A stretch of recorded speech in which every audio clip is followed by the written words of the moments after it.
We were talking about personal branding at the end of yesterday, and I have a studio of one right now, right? The vision is for it to be more, but I'm curious if I should be building my personal brand or the studio brand. Anyways, I'm just like, where should I be focusing to try to get some traction? I'm still not sure if I fully am committed to this, what I'm about to say, but I'm not sure there's such a thing as a business brand. There's things that people refer to as a brand, as a business, but what they're referring to is the efforts of a collective team of marketers, writers, designers, creating an experience. It's a collective thing. You know what I mean? It's kind of these things. And I think a lot of us understand what brands do on a corporate level, which is to market to us. Their whole goal is to get us to do something. What I'm trying to do, and when people speak about personal branding, they use the same literal language for corporate branding and they bring it over to personal branding. They're designing whatever it is they're teaching you to go and help you sell more things. I don't know about you, but I'm just tired of people trying to sell me something. I'm just kind of like allergic to it now.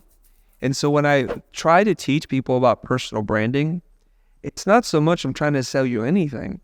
It's mostly I want to know who the hell I'm supposed to be in this life, and I want to heal and to show up 100% as I am. And when I can do that, oddly enough, I seem to attract more people to me. If you've read Marty Neumeier's writings, especially in Brand Flip, he goes, we don't want to be sold things, but we love to buy. And as it evolves, he says, we don't want to buy, we join tribes because we're looking for connection and meaning in our lives. I'd just like to go into the history of branding a little bit, and you'll start to understand like why we are where we are and how we may want to have a different dialogue about it. And I'm telling you right now, for every single person who's here who wants to develop their personal brand, and if you do it the way I hope you'll do it, you'll have a competitive advantage over everybody else who's doing it the wrong way. And I'll just be as polarizing as like there's a right way and there's a wrong way. Okay, just to make the argument. For most of our civilization, whether you believe in creation or evolution, we've been around for a long time. We've had to procure our own food source and make our own supplies. It's only in the last, let's say 100 years that we're going through this industrial revolution, industrial age, where specialization starts to happen. So we're no longer growing our own food. So what happens is as we get into specialized skills and industrial manufacturing, things like that, there's a disproportionate amount of options that are happening. Now we're living in small towns. There's a local grocer, there's one, a general goods store, and there's only one kind of flour. And as more people specialize, competition happens. Now they have to distinguish themselves from each other and they create identity. And it's just to distinguish them. So point of differentiation, right? It makes sense. And as the small town grows into a really big town, the grocer no longer knows you on a personal level, can't make recommendations anymore. And so now that job is now put on the companies. So the company is now standing there with their packaging, with their design, the materials and the colors and the messaging. And so now we have all these options, and one company is trying to prevent the other company from being a counterfeit version, therefore damaging their relationship with their customers, because they'll get upset and it's like, we didn't sell you that. This is the evolution of identity design, marketing, and then especially now in the 21st century, we don't have just one kind of flour or one kind of toothpaste. We have too many kinds of flour and toothpaste. And so the modern concept of branding, I think, is only like 30 years old or so. And it's been heightened by the internet and social media. Because now, instead of going somewhere and having limited choice, we have even unlimited choice. And so let's try to understand this then. Branding is preference. Branding is when I have an irrational emotional connection to a thing that I shouldn't have. But I do, because we're irrational, emotional people. We're creatures designed to really respond emotionally. So we kind of understand that, right? So everything that you need to understand about branding, I think I just told you in the story format. Differentiation and preference. And the way that I choose, because we are now wealthier than we've ever been individually. There's less disease. We're longer lived. We're healthier theoretically. So now we have more resources. We have more choice. And so instead of survival, we're looking for meaning. There's a quote from Anne Lappe, and she said that every dollar you spend is a vote for the kind of world you want to live in. When I buy Arrowhead versus Voss versus Fuji, I say I would like for those companies to thrive. I joke with my kids because my wife and I, we like this little Korean teriyaki chicken place called Terry and Yaki. They hate it. My wife and I, we love it. It's tasty, it's fresh, it's clean eating. And my older son's like, Dad, oh no. It's like, only you want to eat there. They're going to go out of business. Like, boy, they've been around in business longer than you've been alive. And I say, if they're going to go out of business, I'm going to go over there and buy 1,000 chickens. And now he's like, Dad, Why would you do that? Because I want to support them. Why do I care about them? I don't know. I can't even tell you why. I mean, maybe because when I was an art center student or working around here, it was an affordable meal and I have some weird connection to that. Every time I take a bite, maybe it transports me back 30 years. I'm reminded of like my starving self. I'm like, this was good. Still good today. So we have an emotional, irrational connection. Do you want people to have a preference for what you do? Probably. Then you have a brand. If not, you're a commodity. Now, here's what we know too. Every product has a story. Some stories are good. Some stories are not worth mentioning. What's the story of Arrowhead, everybody? God, I'm staring at this bottle. I'm almost certain Arrowhead is just filtered water. What's the story of Fiji? Does anybody know the story of Fiji? It feels exotic. Who said that? Exotic. Yeah, it feels exotic as like I'm on vacation. And then they introduced this language. What did they say, Drigo? Artisanal. It's artisanal water. Wow. Untouched by humans, filtered through lava rock of the Fijian Islands. And then you know what they do? If you look at the bottle, first of all, the bottle's different. Most bottles look like this. Their bottle's kind of square. And then on the back of the bottle, as you're looking through the water, you see a little bit of Fiji. You see what they're doing to you? As far as I know, this came from Colorado and came out of tap. But it's a good story. I don't know what this bottle of Arrowhead costs. I'm assuming not much. That's why we have it. It's like 35 cents. Bottle of Fiji is like $3. A bottle of Voss is like $5 because it has a different story. Why am I talking about all this stuff? What's your story? How manufactured is your story? What is the integrity and the authenticity of your voice? Is it there? I tell people I say dangerous things because I pretend like I know what I'm talking about. But as I look into this idea, there's Carl Jung and he talks about this, that there are two selves and it's regulated by our ego. Our ego manages who we're going to be in the world. There's the persona, which you're all very familiar with. It's who you pretend to be accepted in society. And all of us are in our persona. We are. It's undeniable. And then there's this other side where like, what are we managing then? On the other side of the persona is your shadow self. It's the ugly stuff. It's stuff that no one wants to talk about. It's the stuff that brings you shame and you feel like if you were to expose that, you'll be ostracized. And there's a good chance you might be. From childhood, maybe we're like 7 or 9 years old, you've gotten the persona put on you by your parents most likely. You know, as a kid, you've said it yourself if you have children, and it's definitely been said to you, don't stare at that person. It's not nice. That's just you being you. Or I want to eat that. Or I want to go there. And I think that person's funny. Or I think they're cool. You just say whatever it is you want to say because the ego hasn't been taught how to regulate how you show up in public, right? And like if you eat your boogers when you're 3 years old, people are like, don't do that. People get freaked out. I'm like, but it's tasty. It's salty. It's a good snack. It's all natural. It's non-GMO, right? And you're like, you can't do that. So we all stop eating our boogers. So what happens is when you show up and pretend to be somebody that you're not for long enough, you forget who the hell you are. And when we get into the personal branding stuff, all I'm trying to do is get people to remember. That's it. It's not invention. It's memory. My wife is really into like everything related to like quantum physics, quantum particle, quantum entanglement. So she's into this whole quantum thing, and she's deep into like conspiracy theories and like weird pyramid and Illuminati and Freemasons Guild. I'm like, babe, just don't give anybody our money, okay? Explore as much of that as possible. Just don't fall into the cult hole. Please. But she shows me these videos, and they're fascinating for me to watch because she introduces me to concepts I'm uncomfortable with. And that's a really cool part of my relationship with my wife. She goes, look at this guy. Like he's from Argentina or something. He has a heavy accent. And he calls himself a rememberer. Do you guys know about this? It's a fascinating concept, okay? So, you know, there's a lot of strange things that are happening. So if you indulge me, I'm going to take you down a weird conspiracy theory hole, okay? Can we go? Yeah, I'm going to go. None of it which I believe, but this is the story I'm learning, okay? There's a couple of complex concepts, and I think Chris Nolan has been exploring these concepts. That the idea that there are multiverses. Do you realize how many different things in fiction and media and cinema are talking about multiversal, like multidimensional things that are happening, and time being like this fluid thing? And it's starting to get really complicated. So one of the theories is that the future version of ourselves, far into the future, are trying to communicate to the current version of ourselves. And the time thing is not even a real thing because the old version of ourselves are here too. It's all happening simultaneously. And there are these rememberers who have not forgotten a single thing that humanity has gone through. And they will tell you what ancient versions of us know. It's wild ass stuff. But I don't know if I believe it, because they ask them questions and they go into these weird states, right? And they're like speaking and being channeled through because future and past versions were speaking to them. And so they have groups like this and people ask them questions about, so where are the aliens and what's happening? What are they? And then they give these strange answers. I say strange because they're horribly vague and non-specific. I want dates, I want facts, I want figures, and they just give strange answers. And everybody's like, oh, I'm like, no, I want more specifics. But the idea of a rememberer is like pretty cool.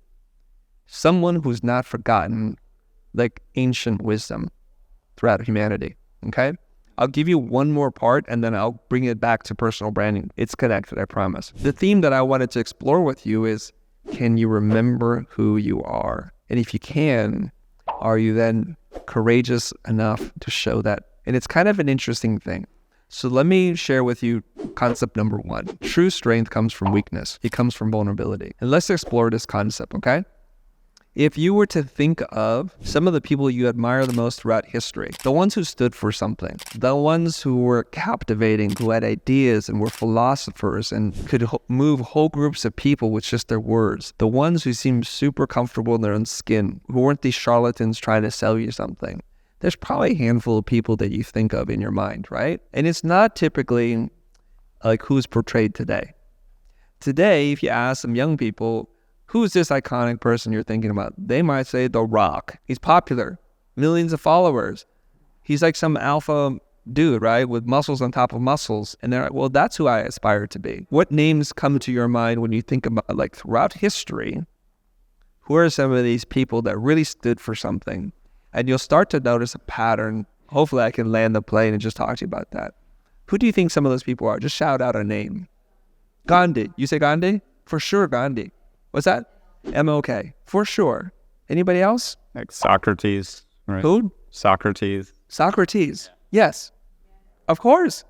Mandela. I also think of somebody like the Dalai Lama. Are these physically strong people? I think of Mother Teresa. She's pretty frail. Gandhi's pretty skinny dude. You know, everybody's like not physically imposing. But you know, you look at them, you just see strength, courage, and conviction. And that's why I say true strength comes from weakness. And so when you look at the models on social media, all we have are images of strength. So I know something in marketing, just one simple concept, and it seems to be true every single time, which is when everybody's doing this, don't do that, just do this other thing.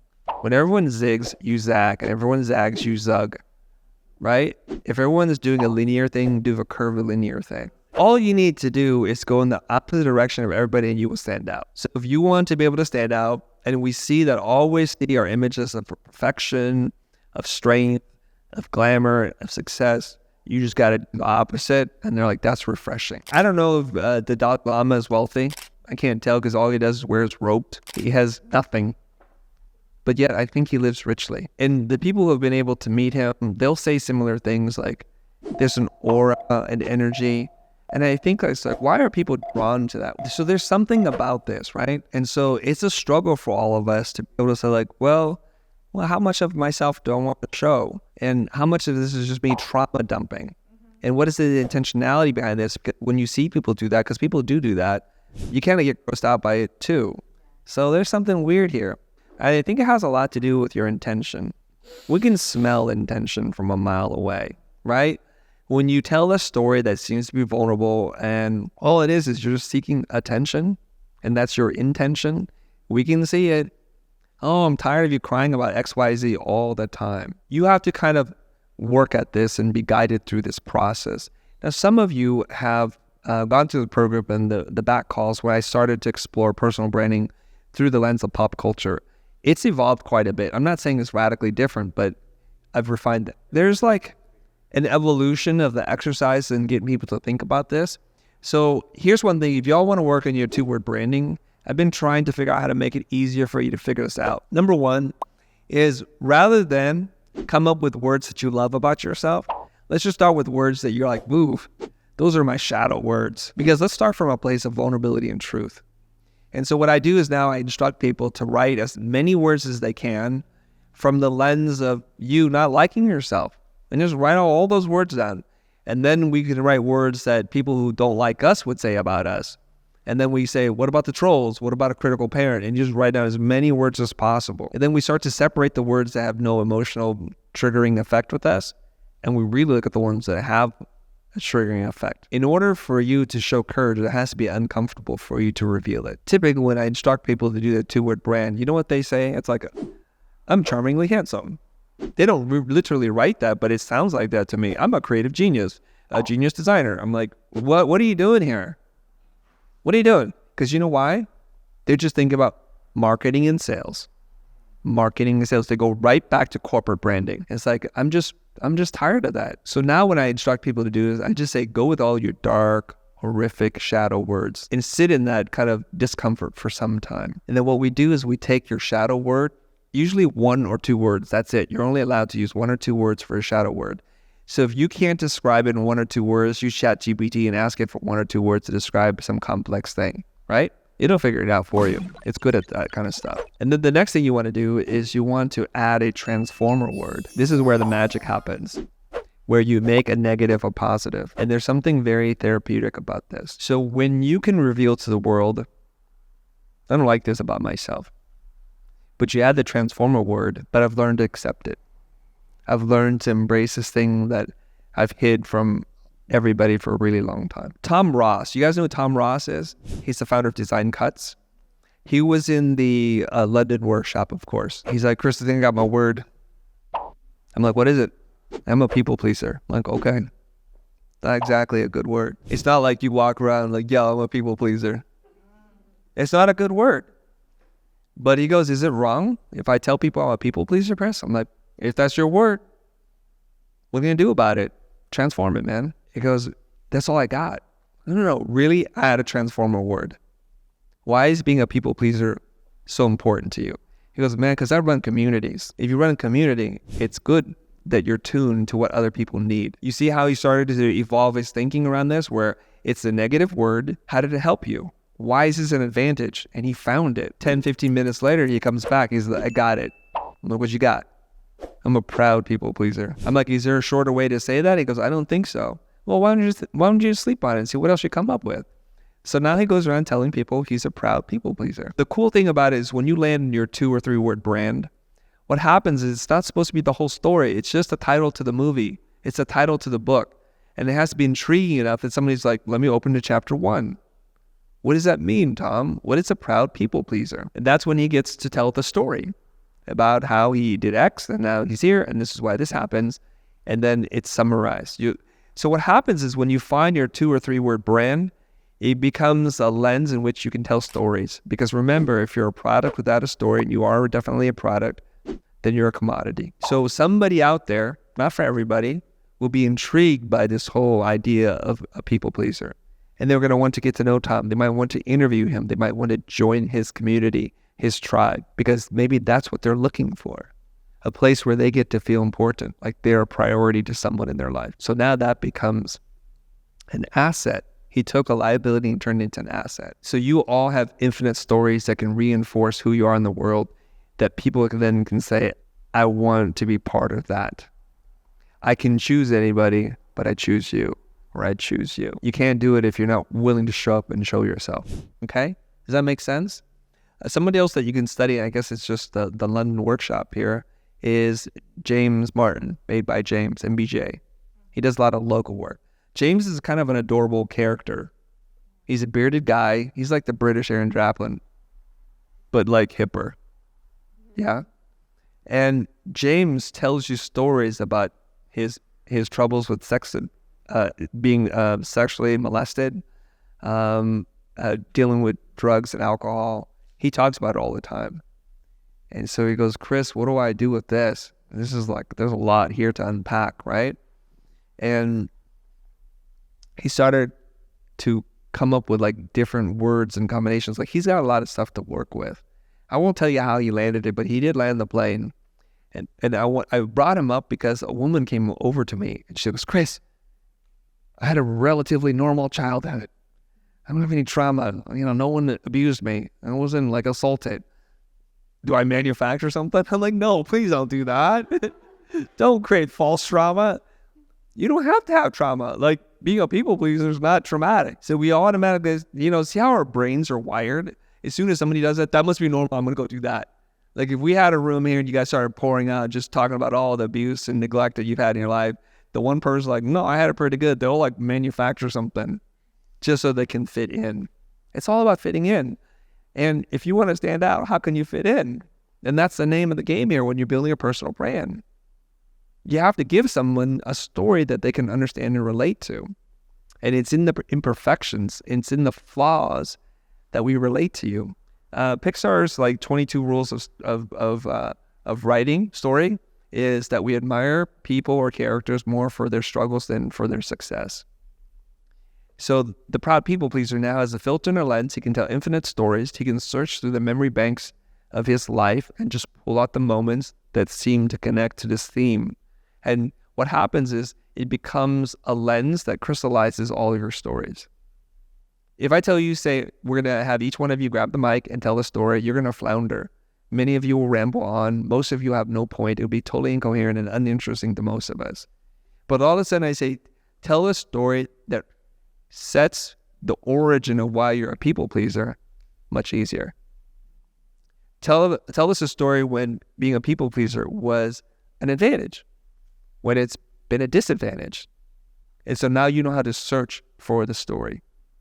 So your life is kind of like the internet. It's vast. It could be infinite. And when you understand your 2-word or 3-word brand, it's like now you have Google.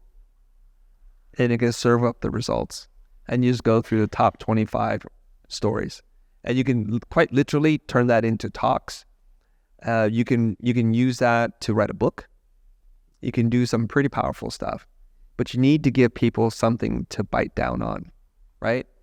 My example is, and it's not a great one, because you're like, this is where you don't want to do what I've done. You want to do what I'm telling you to do. Do as I say, not as I've done. Yeah? Because Mo's like, but Chris, Mo, what will you say then? What's the line? I already got a question, but it's not about this. No, it's not about what you're about to say. Oh, what about what you're doing and what you've already done? What's working for you? Why do I need to follow what you say? It's always the same. I'm looking at it from the point of view of an instructor or a coach or an advisor. I'm looking at you and I'm saying, here's how I would do it if I were you in your shoes today, right? So you guys know, I use the loud introvert thing, and it seems to work pretty well for me. You're like, that's not very vulnerable. Where's your shadow worth, bro? Well, okay, it's not. I'm going to just be honest with you. It's not. Because I didn't sit down and like, how am I going to manufacture and how am I going to do this? I just did what I did, and it's working. But then if you try to do it, because here's what inevitably happens, and some of you in this room might feel triggered as soon as I say this. They're like, Chris, you're a loud introvert. I'm a shy extrovert. I'm like, shut up. You don't just take what I do and just flip it around. And it happens. It happens every single freaking time. How long did that take you to come up with? 4 seconds. We want to be you. Bro. No. We want to. Shut up. It doesn't work. That's what they do. And they're like, Chris, they got it. And they do some weird version of that. And they think they're geniuses, you guys. I'm like, I wonder how you came up with that. You mean just flip the words backwards and it's done? That required zero soul searching. You think you're so clever? Here's 55 other people went to the workshop and they came up with the exact same stupid thing. Now, some of you might have like want to change your LinkedIn profile right now. And like, oh, okay, that was me. That was me, right? You don't want to do that. But I'll tell you how it works for me. You'll notice a very specific pattern because I'm very formulaic in how I do things. If something works, I try to do more of it to prove if it works, right? And you'll see my LinkedIn posts follow a very similar format. And it almost always lands on somehow I'm an introvert. And all the introverts, and there's lots of us in the world, apparently, especially in the creative circles, they're like, I feel seen. This is good to know. This is really you. I didn't know you struggle with that. I didn't know you have your dark days when it comes to media and public speaking.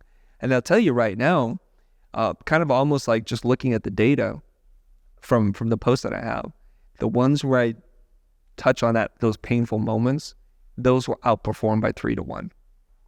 So they'll have 3,000 engagement versus 1,000. I can almost guarantee you. And if you're not sure and you don't want to believe me, just go back, search for me for LinkedIn, filter by post, and just look at engagement, read the story. Look at the engagement, read the story, and you'll see. And I'll never run out of those stories. There's an infinite number of them. And what's really cool is most of you are like, I have no stories to tell. As soon as you figure out your 2 to 3 word brand, you're like, I have too many stories to tell. And you'll start to unlock memories that you thought were lost. It's a really cool thing. I told my wife this a few years back. I said, it's strange because as you get older, you're supposed to forget things. You know, early on stage dementia, all the kind of things. But I'm like, I'm remembering things I didn't even know I knew. It's pretty wild. So you're rebuilding those synaptic nerves or pathways from memories that have been lying dormant for a long time. And I'm sure to do a brain scan of me as I'm thinking about the stories, you're going to see different parts light up in my brain. And it's a pretty cool thing, right?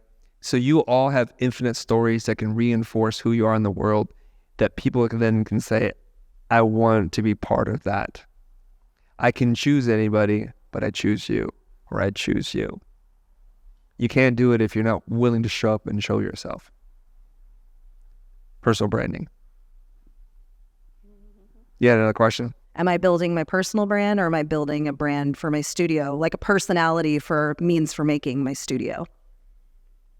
I don't know what you're doing. You said, am I building this? Are you asking me to... Should I? Yeah. Like, should I? Okay, let's do the question one more time. Should you... Should I be, as a studio of one, be focusing on building a personal brand or building out a personality for my studio? Okay. Let's try to understand this then, okay? You're a studio of one. So your personal brand is just you, and figuring out who the hell you are.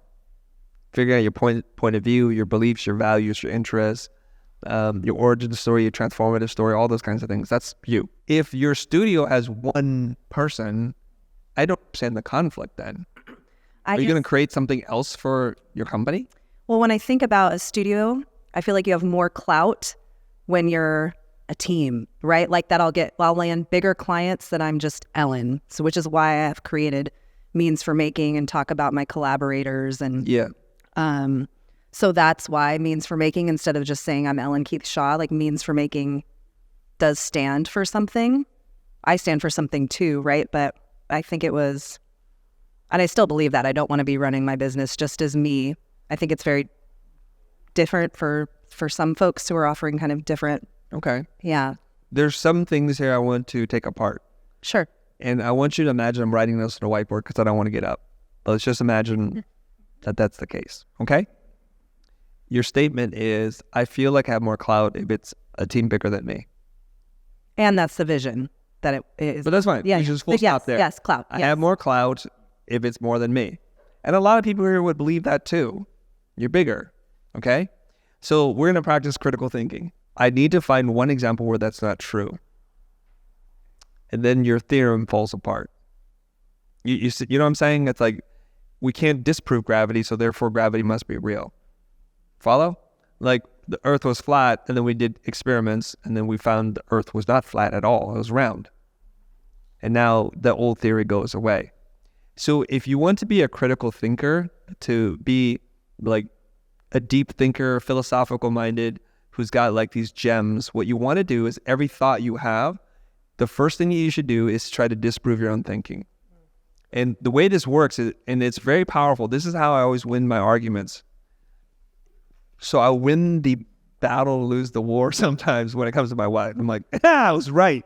Like, you sleep in the other room. You're right. You never win. You never win. Okay? So what we're going to try to do is we're going to try to disprove this statement that you have more clout as a team versus an individual.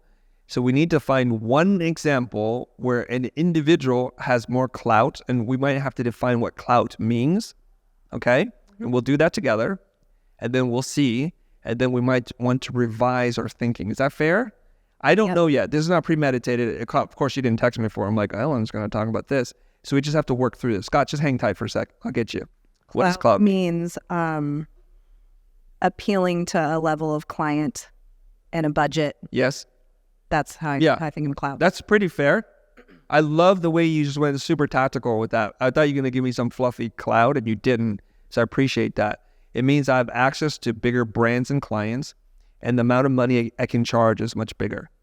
Fair? Fair. Those are really good things. Now we can objectively say, get rid of the word clout, and we say, do we know of individuals who have access to really big brands and clients who are able to charge more, relatively speaking, than a team?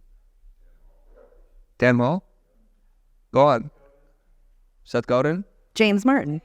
James Martin? Aaron Draplin. Aaron Draplin? Probably. But the thing is I don't want to be any of those people. Like, I want to work in collaboration with other folks. Like, that's fine. Yeah. But that's a personal preference. It's not that I need to get to work with those brands and charge that kind of amount of money, and therefore I need to present myself as a team. I can charge as much as I want, and I just so happen to want to collaborate with others. There's a refinement of thinking there. And when you're able to be that clear, then you can communicate that to people. And it's like, you see, now I understand who you are, Ellen. And there's just a slight difference there. Now, maybe some of you are like, Chris, you're getting really pedantic and you're just chopping up words. I'm not. Because words shape thinking. Oh, absolutely. Words shape all about action. semantics. Yeah. Right? Like, we don't want to get into like legalese and all that kind of stuff, but it's like, is the idea different enough that it's worth us exploring? I think it is. Because I can think of lots of people, that's an army of one, who's done better than a whole collaboration. Let's think about musicians. What bands were better after they broke up and were solo acts? Tom Petty. Who else? Kind of. Justin Timberlake. Yeah. Oh, yeah. Oh. Think about that. Justified, man. Beyonce. There you go. You see, so it's Destiny Child negativity will get you banned in here. I'm just going to put that out there right now. Joe, we're not going to disrespect Destiny. We're not going to disrespect DC. You see? Not always better together, but sometimes. And that could have been somebody's tagline. You just got to get clear about what it is that you think. Okay? So let's not go and say, let's do that because that's what the world wants. And actually, I don't think that's what the world wants. Sometimes I think, I'm not saying you specifically, Ellen, but sometimes we're uncomfortable. Maybe the word might be insecure. And we want to do something because that solves that problem. But then that's not us. I think you're powerful as a human being, just as one person. I want to bring this back to personal branding. You have a story. You have a truth. How much you want to lean into, that's up to you. I am too old, too cantankerous to care what you think, to change who I am. So I'm just going to show up as myself. You don't like it? I understand. I can be offensive. I can, and it's okay. But I'm not willing to change that because I've accepted that part of my dark side. I'm just okay with it. There was a different time in my life when I would have done anything to get your approval, to get you to like me.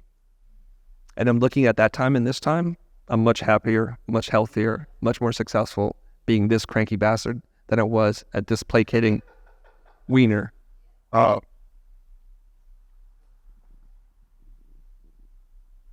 So when did you come to acceptance with your dark side?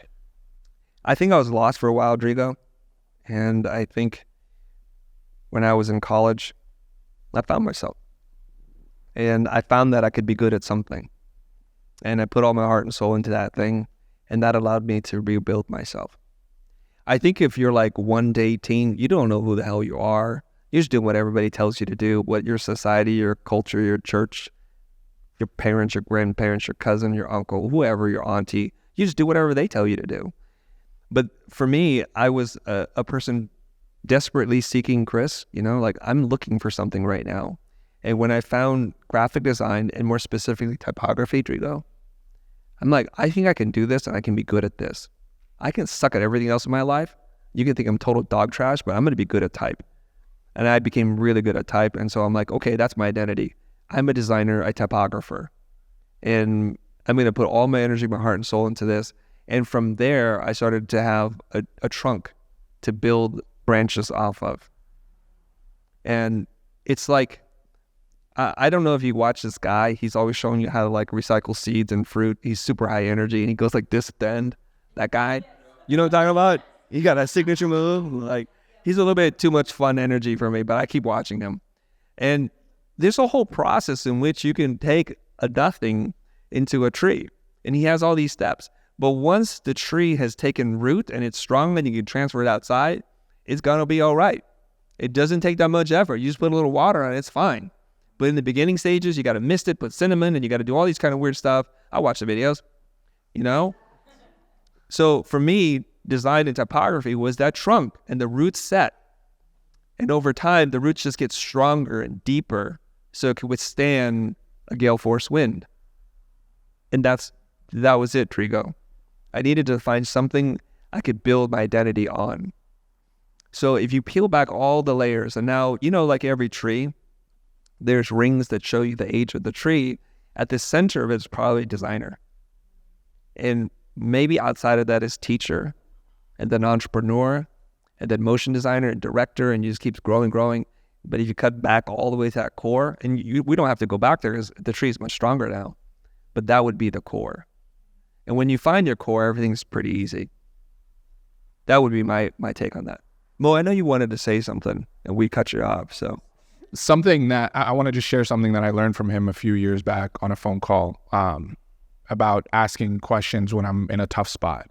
He would tell me that people are usually looking more for permission than they are answers.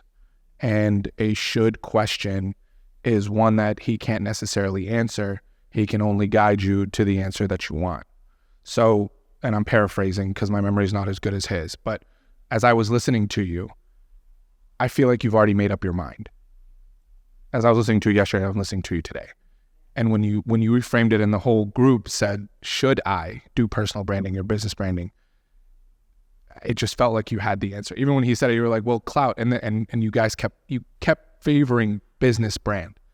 So I don't necessarily, the lesson for me is like, I just have to find my own discernment in my choice and be okay with that, because no one can hold the accountability but me.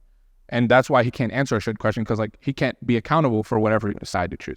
So that's just a lesson that I learned from him that I wanted to share with you that might help you in the future. That's helped me. I don't know if it's pushback or just a question, but my impression right now is in our culture, particularly in American culture, being honest and transparent is becoming really popular. What can we do to ensure that we're not pandering? Don't do something just because it's popular or unpopular. Do because it's true. If being a good parent or a faithful partner is all of a sudden trendy, don't say I don't want to do that. If it's good, it's good. I think what we do is we sometimes look at some signals and over magnify them in our mind. We see a handful of people getting into vulnerability and they seem to be doing really well, and we assume like everybody's there.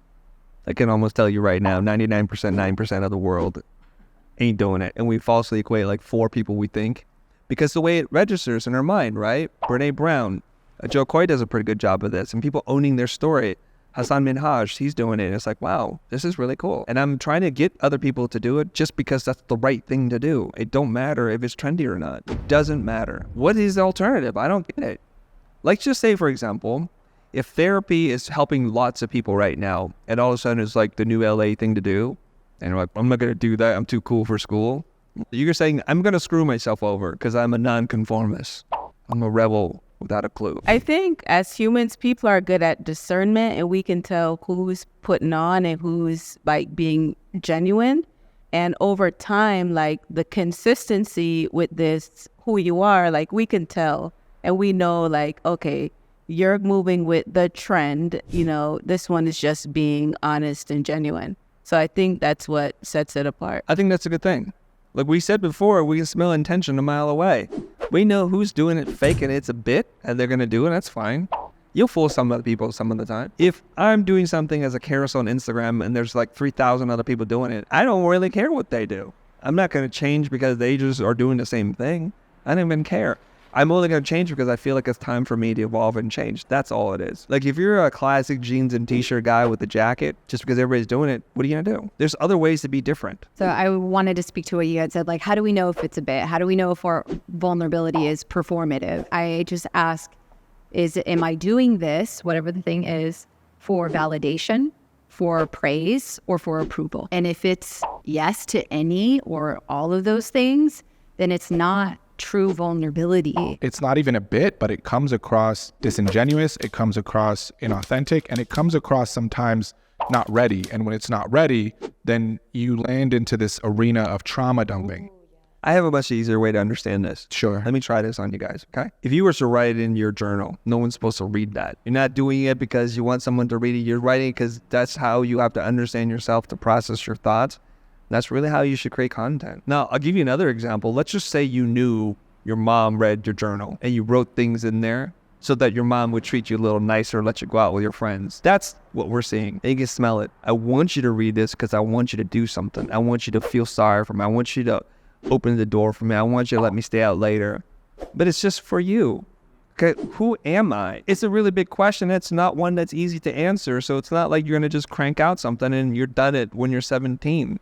You're still trying to figure out who the hell you are.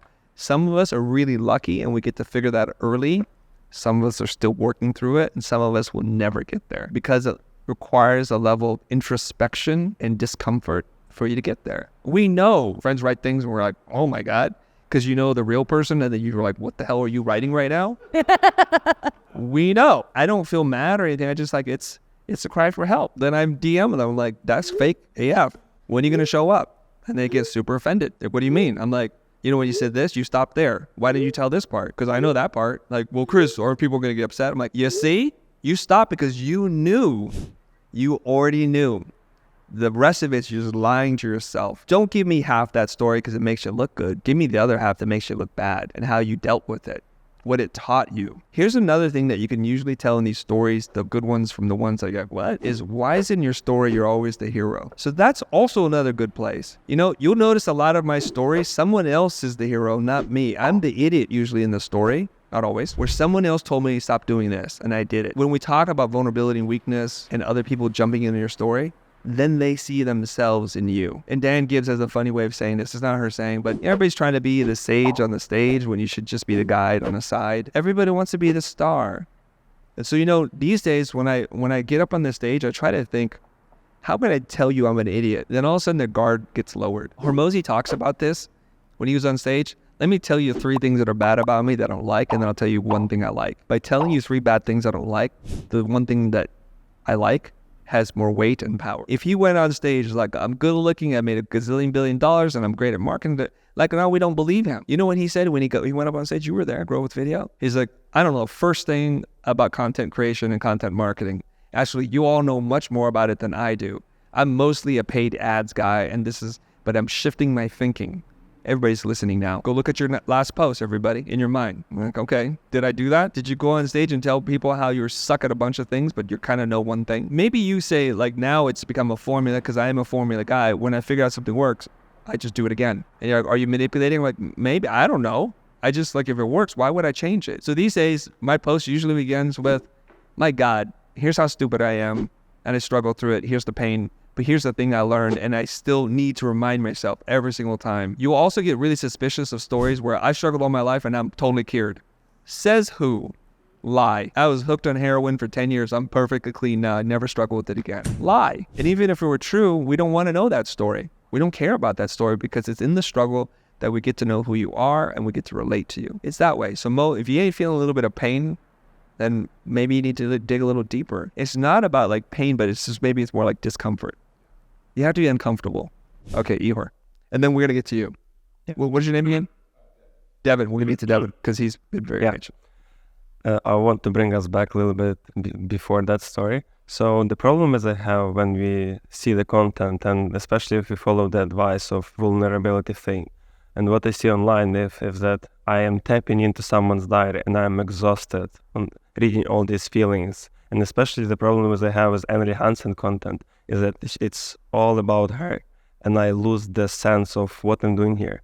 And especially if I follow this advice thoroughly, I see more and more people like us who is more sharing and tapping into vulnerable side without giving us something that they promised initially, like brand strategy or something else. And I feel like I am exhausted of just being exposed to other people trying to use us as a followers to filter out and figure out their inner self. How do we present ourselves and tap into our weaknesses and be vulnerable and share content that resonates with people, but still being helpful and do business and to build a brand that brings some value to people, not only uses people as a mirror to reflect on themselves. You said using us. Like, if you feel used, don't read somebody's content. If you want to build a strong community and audience that shows up for you, you have to show up for them. The greater value you create for them, the transformations you're able to create for them, the more people will show up. The style in which you do it in is part of your personality and your voice. So you can't just be all out there with your personality and your voice all the time unless you're a really charismatic person. But even charismatic people need to give you value. Joe Coy, I believe, is a very charismatic person, but he makes us laugh. He gets us to point at our silly childhood and just laugh at ourselves. And you could say, well, isn't Joe just doing therapy on stage? And you could say yes, but they don't have to be mutually exclusive. You can be doing some form of self-therapy, self-healing, while entertaining and giving value to other people. These are not either or. It's oftentimes an and. I suspect where you get a little bit upset is when it's for me and I get nothing. I feel like when you build a personal brand, it becomes ours as well as yours. And then I feel like when I see the content that misaligned with the mission, I feel conflicted. Every person here who builds a relationship with a community, at some point, you don't control the brand, and it's often kind of upsetting. Because like, what do you mean you're going to tell me what my mission is? I'm like, you know what your mission is, or do you? And they'll say like, Nike's not behaving like themselves. And Nike's like, yes, we are. So at some point, you should be so fortunate that your audience community knows you so well that they start to control the brand. And when you act in a way that's inconsistent with the brand, they turn on you, okay? It's happening with Elon Musk right now. For a long time, Elon Musk just was like, I'm trying to save the world. I'm a forward-thinking genius. And now he's all those things, plus he's got some radical opinions about lots of weird stuff. And now people are like selling their Teslas. They don't want to be a part of him anymore. So much so that people have stickers that they put in their car. Love the car, hate Elon, because they want to be clear. Oh yeah, especially in California. If the content doesn't serve you, you don't need to follow it. And people have said this to me too. It's like, that's not the future's mission. I'm pretty sure I know what I want. I'm pretty sure. My argument starts with a premise. If you don't believe the premise, then my argument holds no weight. A product without a story is a commodity. Do we accept that? So if you are a product, let's just assume you're a product, and you have no story, then you are therefore saying, I'm a commodity. I'm easily replaced. Now, I don't know about you, but if you go on Instagram and you look up something like Portrait Illustrator wood block, that's a pretty specific thing you're looking for. You will find hundreds, if not thousands, of people who do the exact same thing. This is a problem. Why would I choose one over the other? Now, we think sometimes all I have to do is be good at what I do and tell the people in the world this is what I do. That's a good first step. And for many, they can't get past that step. They're trying to talk to too many people. They're trying to say, I do too many things, and we don't believe any of those things. But let's say you've done that. You're like, I'm going to be for this type of person. I'm going to do this kind of thing. Well, now you compete with everybody who does that, and we're trying to differentiate even more. And the only way we can differentiate, as far as I can tell, is tell a story. This isn't about me. It's not self-serving. It's about saying, if you care about the things that I believe in, this might resonate with you. That's all it is. Let's take 10 bottles of water. We just came from Mars, and there's 10 bottles of water here. And I take off all the labels. You still might prefer one shape or the other. But if I take all the water and pour into the exact same container, now you cannot quite literally tell the difference between all these things. But that seems to be like where a lot of people are at in the creative space.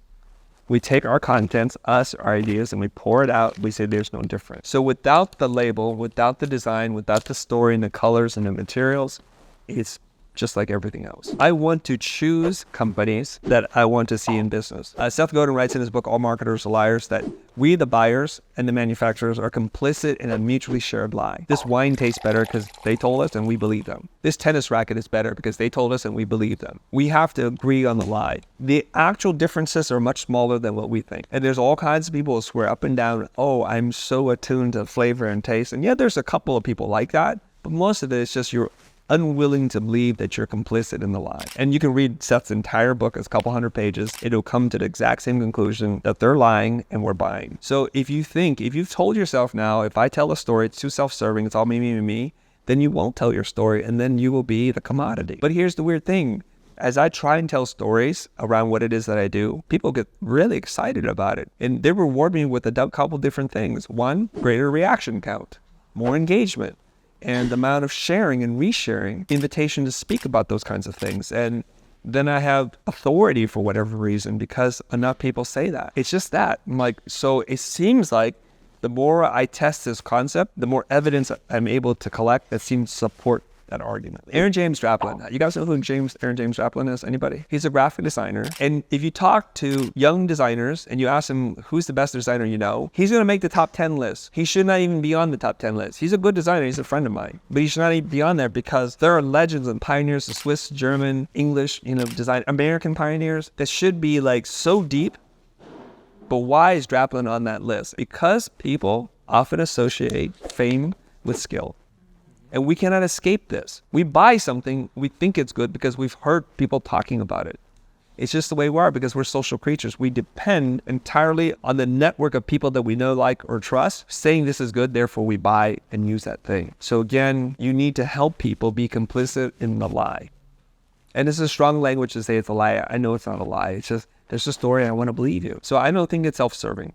I think there are people who do it self-servingly. I think there are people who do it in a way to manipulate you. I think there's people who do it in a way that's really superficial, not really going to any real place. And we can see that.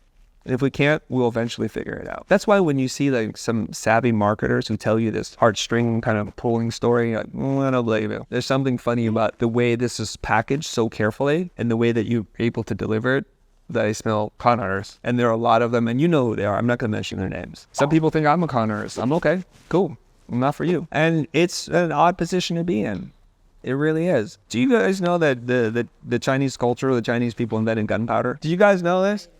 Yeah, for fireworks. That's all they wanted. They couldn't think of anything else to do with it. And then the Westerners like, let's use gunpowder, kill people. Let's just say you're like that first Chinese chemist and like, hey, we take bird turd, we mix it together, we can make fireworks. It's going to lead to the annihilation of whole groups of people. And then Sandy Hook and everything else. Like, are they responsible? I don't know. I mean, Oppenheimer explores this theme deeply. Just because you can, should you, and where do we go with this? And it's a super complicated question to ask. Here's what I'm thinking.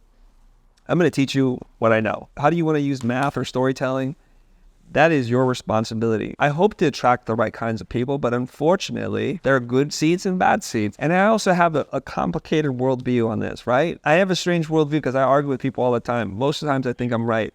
But my worldview is I could be right, and while arguing with you, you could be right, or you could be wrong, and I could be wrong at the same time, or all of us could be right, and we all have different right answers. I have my way of doing it. I want to share it with you. I think I have a gift for teaching. That's all I want to do. Now, if you want to go make nuclear bombs, unfortunately, it's out of my control. I try to teach people how to write carousels and hooks, and then people use it to do horrible things, or they jack up the design, or they plagiarize other people's content. It's like, not really with the intention. There are people who watch the exact same video that have wildly different outcomes. You know this. Several of the people on the internet will watch a video and say, this doesn't work. This guy's a con artist. He doesn't know anything about business clearly. I would never work with a pompous a-hole like this person. That's one set of reactions, and there's quite a few of those reactions apparently. And then there's these other reactions when somebody texts me like, I just made $40,000 watching this video. Somebody else is like, I just crossed 6 figures, 7 figures, 8 figures, whatever. I'm like, man, you need to send me some money. I gotta eat too, right? And it's from the same video. Nothing else is different. Literally the same piece of content. This is the nature of people. You walk in with your lens, your bias, your story, your limiting beliefs, your abundant mindset, your scarcity mindset, and you hear what you want to hear. Some people apply right away. Some people never apply. Some people want to watch 100 more videos that say the exact same thing before they take a step. It's not for me to judge or to determine. I'm not your judge. You get to do whatever you want. It's your life. And it's a short one. So why don't we try doing it around the things that we want? But I will tell you this, like Apple's, like we're here for the crazy ones, the square pegs in the round hole, the misfits, the troublemakers. I'm just here for the action takers. I really am. Take this piece of information, go do something with it to better your life, better your relationships, to be a better parent or spouse or teacher, guardian, whatever it is that you do. Use it. Use it for what gives you joy and purpose. The rest of it, I don't know what to do. Okay? And so before we go on our walk, I just want to share a little debate I had with Mo, and it just reminded me of something. We're always having debates, you know? So it began with Drigo, actually. Sitting there, stuffing her face with asada burritos or whatever we're doing. And Drigo's like, Mo's like, you should be doing this with your life. It's easy to dispense advice, by the way. You should be doing this with your life. So Drigo's like, Chris said yesterday, you want to be liked, popular, or you want to get the job done. If I want to get the job done, I would just be a real estate agent. And I turned to him, you're confusing the concept and you're just merging two things that actually don't belong together, which a lot of people do. This is why I'm like, I didn't tell you that. Those are the words I said, but then you put it together and you made some kind of weird mashup remix album of what I just told you. That's not what I told you. Pursuing something to make money while killing your soul is not getting the job done. It never has been. Getting the job done is being in alignment with who you're supposed to be in this world and saying, screw the consequences, I'm going to go for it. That is getting the job done. So where we confuse this is, Drigo says, I hate real estate, let's just say. And Chris, like, if you want what you want in your life, you have to do the things that you hate. It's true. Except for when you try to achieve that thing, the thing that is the barrier to the thing that you want, you have to want that thing. So if he wanted to be a real estate broker and like going to get his license is a horrible thing he doesn't like to study, then that's what you're supposed to do. That's called getting the job done. That's not in his cards, and he's going to get slaughtered. This is where Mo comes in, is like, yeah, when go ahead and say your money bit. Do it. I'm going to kill you right now. I said yes, but when money's involved, people get jaded. Yeah. That's why they throw away what they really want to be aligned with. And then you said. So he's talking about money now, right? Because he's like, he literally said money makes you jaded. And I said, no, it doesn't. Money is neutral. It has nothing to do with this. Money does not make you jaded. Not being in alignment with who you're supposed to be in this world, that's the thing that makes you jaded. And we start arguing about this. He's like, no, Chris, and he's trying to prove it to me. I said, okay, if money makes you jaded, aren't people who have no money super happy? He goes, yeah, but. And aren't super rich people not happy? Yeah, but. And you just keep going over and over again, right? And so it reminded me of something that Jesse Itzler, the billionaire guy, said at the conference. He goes, I was raised by a working class father who worked in a hardware shop or owned a little mom and pop hardware store. But he died a billionaire. I'm like, what a story that was. He goes, financially, he's middle class. His heart, he was a billionaire. And he's looking at a room full of, I think, relatively soulless people who just wanted to make more money. He says, let me ask you this question. Can you be a billionaire in the bank and be broke in your heart and be a billionaire? Of course, they're like, no. Because he's like, a billion times zero is what? Zero, right? And he says, if you can be a billionaire in your heart but have no money, are you broke? They're like, of course not. You're fulfilled. So all of this is just to say, the pursuit of money and everything that you think around money is really not the pursuit. The pursuit is to find who you're supposed to be in this world, to figure out your gift, and to share it with as many people as possible. And when you do that, I can only guarantee you one part of the equation. You'll be happy.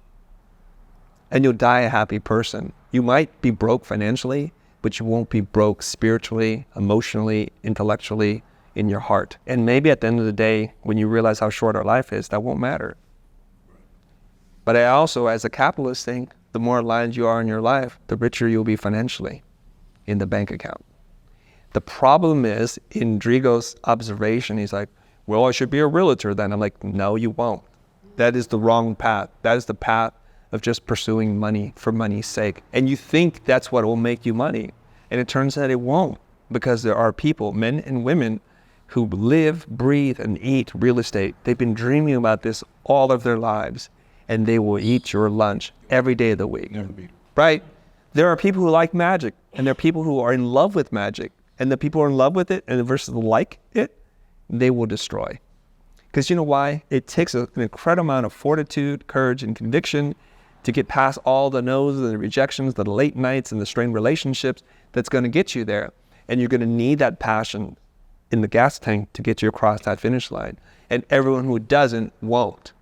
That's it. So you hear the story, and it's told over and over again, how someone struggled for 15, 18, 27 years, who woke up every morning on a Tuesday and a Thursday and put those signs up like open house until they got that first big break, and then they turned that into something.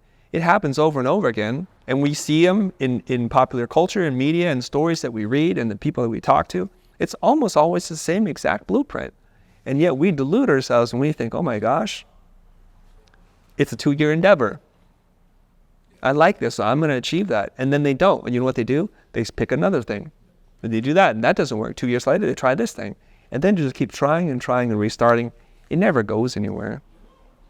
You know this. So money doesn't make you jaded. There's rich people that are happy and poor people that rich people that are unhappy and poor people that are really, really happy. That's not it at all. But I do seem to feel like, and I need evidence and you can disprove me, that the people who seem to be super aligned with what it is that they're supposed to be doing, they seem not only happy, but quite a few of them are really wealthy.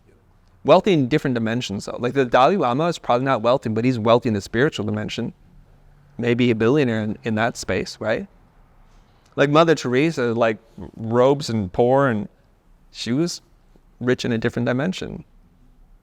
Like if you're the world's best tennis player, I think that's Roger Federer, right? You're celebrated because that's what he loves.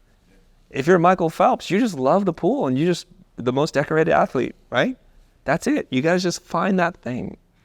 The problem why it's so difficult for many people is we have folks telling us this is what you're supposed to be doing.